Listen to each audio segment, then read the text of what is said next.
Hi guys, it's Jill and welcome back to the YouTube channel. It has been a hot second and I feel like I'm starting every video like that, so you know, we're just not on a regular posting schedule around these parts and that is okay. A lot has happened.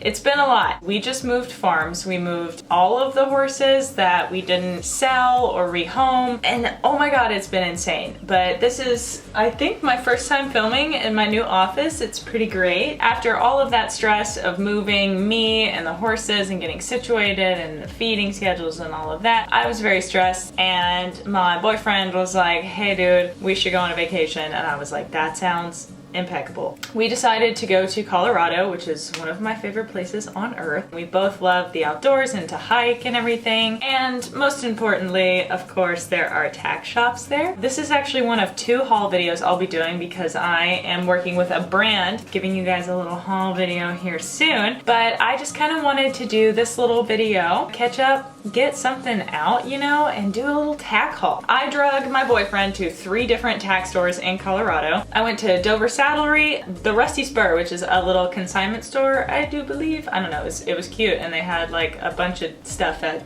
you know, very not expensive rates. And then we drove up to Colorado Tack and Supply, and I forgot how expensive it is to buy horse things. This isn't my most gigantic haul ever, but you guys always ask for haul videos, so I was like, you know what, let's capitalize on this moment and make it a mutually beneficial thing. I get to put a video out and you guys get a haul video. So this is my Colorado tack haul video, and without further ado, let's see what I got.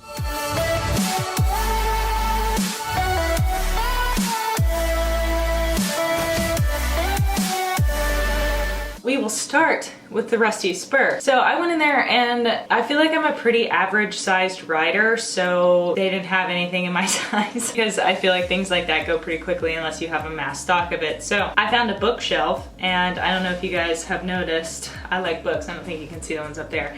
And I have 2 full bookshelves in my house. And I would do a house tour and a farm tour because a lot of people keep asking for that in a moving vlog, but things are very chaotic right now. And you know how like when you walk into your friend's house and her mom is like, oh my god, I haven't cleaned, you didn't tell me we were having company. That's kind of what we feel like right now. And the move was just, it was so many trips back and forth to pick up horses, pick up stuff, and it was just really chaotic, and I couldn't be like, hey everyone, can we just pause so I can film a little bit? So I don't have great or a lot of footage. We're just gonna nix that idea. I know it's disappointing. I have been like procrastinating saying that, but I really don't have anything to show, and it wasn't exciting. It was very stressful because we're trying to get 20 plus horses here safely and in one piece. So we're moved, it's happened, things are still chaotic. I keep hoping that it'll settle down and I'll have time to do a bunch of other things, but I don't. I have a mountain of a to-do list, but we're not focusing on that in this video. But moving into these books, the first one I got is The Older Horse. It's a complete guide to care and conditioning for horses 10 and up, and since Miss Zobird is aging herself, I was like, you know, maybe it's time that I learn how to do that. The author is Dr. Eleanor Kellen. This is an older book.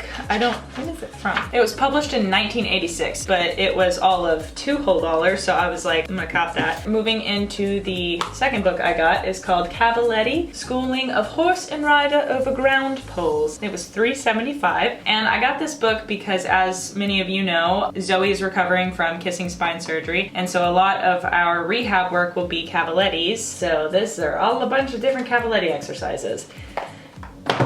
Fun. The third book I got for $3.50 is The Horse Owner's Guide to Natural Hoof Care. So I actually read the book Making Natural Hoof Care Work for You by Pete Ramey, and it referenced this book a lot, and when I did the Ida Hammer Hoof Clinics, they talked about Jamie Jackson an awful lot. It's been in my Amazon list for forever, and when I found this book, I was like, it's mine, thank you, I will take it. But it retails $29.95, at least that's what the book says, but this is what it looks like. Got some cool things in there. The last book I got, The Art of Riding Classical Dressage Up to High School. I just thought it was a really cool book and talks a lot about dressage, so since me and Zoe are about to be dressage queens, I thought that would be a good call. So those are the books that I got from the Rusty Spur. Didn't really find anything else there that I was super into. I had to keep my hands off the Western headstalls because I was like, no. I also own 2 currently, and I don't use them, so there's that. Moving right along, something else that I got, it was not from a tack. Something else that I got that was not from a tack store, but is for riding, is this jacket. It's a really, really cute Columbia jacket. I got it at an outlet mall in Castle Rock. This is not normally the color combo that I would go for. I am more of a quietly dressed individual, but it retails $300 and I got it for $90. But it's really cool because the sleeves are really fitted and tight and the waist is cinched and the jacket is also not long. So I thought it would be perfect for riding, and I grabbed it off the clearance rack because I was like, I don't know, it looks like a nice puffy jacket, and I put it on and I was like, oh, this actually looks kind of nice. So keep an eye out for that in future pictures and videos. I'm really, really happy with it, and oh my god, is it warm. So maybe in the future when I inevitably move to Colorado, I will have a nice winter jacket. And I love that it's like short and stuff, so it won't like touch your saddle, and it's not clunky, because I hate, like, I love my mountain horse jacket, but it's so annoying to ride in because it's gigantic. Okay, so something else that I got in a strip in Old Colorado City was this hat. It is an Outback Trading Company hat. I used to have a ball cap. I think that ball cap might be in one of my haul videos, but it had like a little bit on the front and it was leather. If you guys remember that, that's crazy. But I have really been wanting a cowboy hat for some reason. I don't know if I'm going through an identity crisis, but that sure is what it feels like. We walked into this little store that just had a ton of different stuff. My boyfriend was like, hey, they have cowboy hats. And I was like, oh my god, wouldn't it be funny? And then I saw this one and I was like, oh, it's perfect. Devil is in the details, am I right? I thought that was cute. I would put it on, but I got a ponytail, but it's great. But it fits my head really well. I really like it. I'll insert a picture here of it on my head because I was definitely feeling myself in it. Okay, so we did go to Dover and I was really disappointed because I remember as a kid going to Dover and like there was just so many things. I was like, I need all of them. Almost every single pair of breeches I tried on was so uncomfortable, and the breeches I ended up buying were actually Dover brand because every other brand that I put on, ladies, I don't know if you know this, but when they got the crotch triangle, everything is great. But if that's not there, the seam of your pants tends to make its way into places that are uncomfortable and rather unsightly, IMO. I put them on and I was like, ugh, okay, no thanks. Or they were like scratchy and uncomfortable, and I was like, what has happened to breeches? It's been a long time since I've shopped for breeches. I usually have to order online anyway, so I never really know what I'm getting. So I was super excited to go to stores and actually be able to try them on, and I was so disappointed. There were so many that I found that I thought were really cute, but I either couldn't afford them because, oh my god, everything's so expensive for no reason, or it was like, they look bad or they're uncomfortable. The two pairs of breeches in Dover and the whole store, and I tried on a bunch of breeches, the only two pair that I liked were actually Dover brand, and I kind of avoided it at first because I'm like really loyal to brands. So I found these breeches. They're green, like hunter green.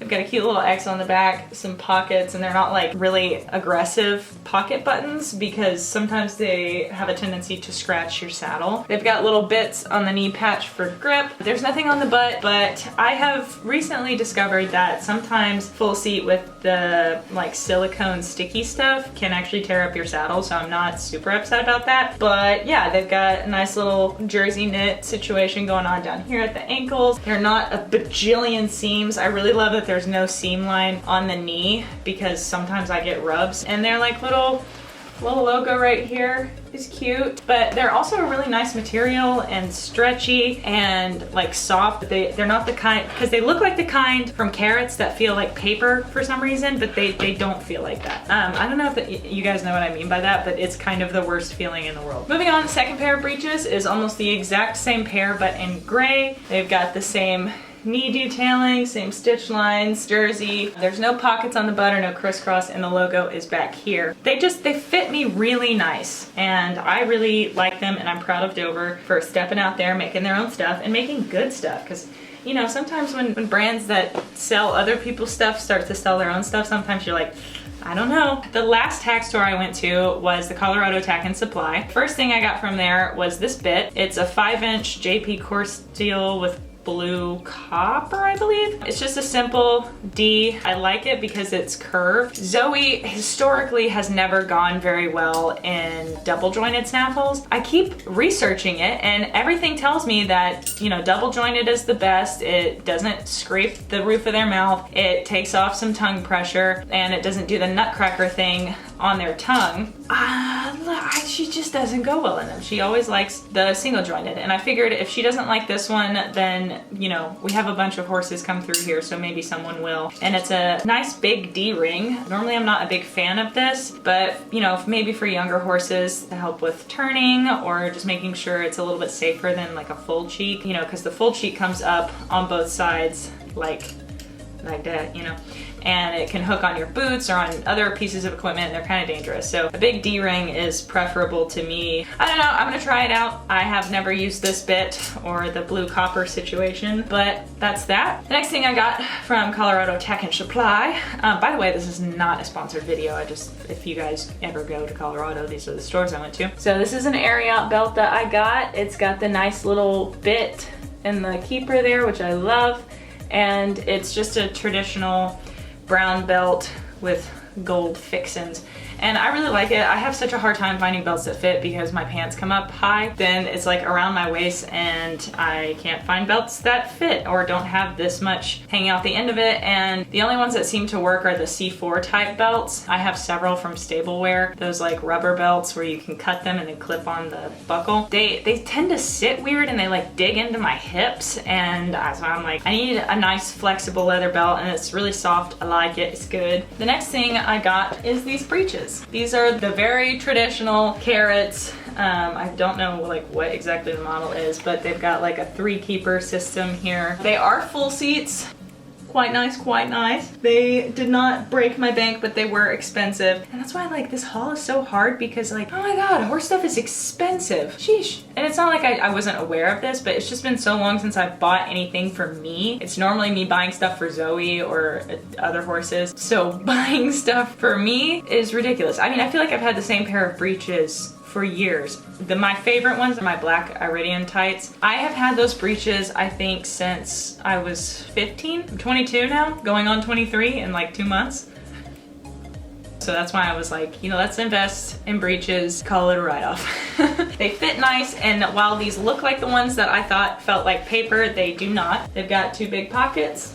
Everything's great. The last pair of breeches I got are B Vertigos. I am so happy about this because I have tried on B Vertigos. I have looked at them. I love their styles and I love how they feel, and they're so nice and they fit great, but I can't afford them. They're always so expensive. So when I found these at the store for $90, I was like, oh, steal. So they've got their logo on the butt there, a little flaggy here. It says B Vertigo. They've got these pockets that are actually like a baseball jersey material, and down the leg is the same way, and you can see the tread, the sticky stuff. I like this because they don't have the sticky on your butt where there is a lot of friction and, you know, you might need to move and not get stuck in one spot. So it's just on your leg to provide that little extra security, but it's not gonna destroy your saddle from scrubbing. I don't know if the same applies to like your leg from being held in place, but I'm very excited about these, and I really like that the whole side of the leg is jersey material. With that concludes this little Colorado tack haul video. I hope that you guys enjoyed it and aren't too mad at me about canceling the other videos. I would really love to show you guys the farm and everything, but you know, we're building an arena, parking lots, we're like trying to do it up big, but at the moment it's not happening. So, you know, maybe someday in the future I'll give you guys a barn tour, but until then you'll just kind of see it in the background of other videos I do because I have several coming up. And with that said, I hope that you guys really enjoyed this. Be sure to check out my podcast. It's Equitheory Podcast. You can find it anywhere: Spotify, Apple Podcasts, Google Podcasts, whatever. Be sure to leave a like and comment down below. Oh my God, my videos are suffering in the algorithm. And I'm so sorry that I'm so inconsistent, but please like it. Do something, comment. Even if you comment, I don't know, what's a fun emoji? My like little emoji combination that I've been on lately on Instagram is the blue heart and the fire. So comment that if you watched all the way to the end of this video, and I will love you forever because please boost me in the algorithm. I will catch you guys in the next one. Like I said, there is a haul coming soon. I can't talk today, and I hope you guys keep a lookout for that. All of that said, be sure to check me out on YouTube, Instagram, Facebook, Twitter, TikTok, Jet Equitheory, and Equitheory Podcast. Yeah, so with that, I'm gonna say peace out.